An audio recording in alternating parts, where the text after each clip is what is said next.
行政院针对国会这款修法提出复议案，今日立法院投票表决，落尾复议案是无通过。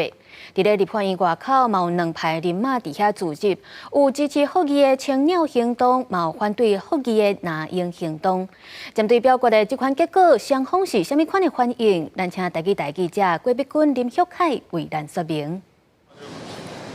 是记者即摆伫咧立法院边仔的青岛东路，也就是反对行政院提出复议案的这个国民党发起的蓝营行动现场者，即摆使看到现场的这个舞台已经开始拆，因为伫差不多12点外，立法院表决确定这个行政院复议案无通过了后，现场的人真是花口号表达胜利了后，人是随龙散了，舞台即摆也开始拆。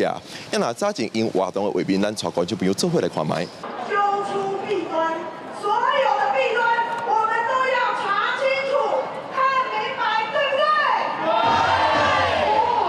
来支持行政院提出复议案的民间团体发起的青鸟行动，记者即摆人到咧青鸟行动的这南路现场遮，即摆使看到，就算讲台北市早起是真烧热，过头还有落西北雨，即摆现场也是有部分民众踮伫咧现场无离开。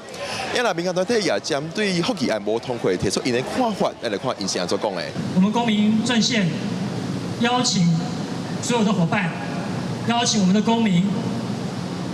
可以表达公民的意见。 我们也会邀请专家学者成为法庭之友，向公民、向这个宪法法庭表达公民对这些法案的意见。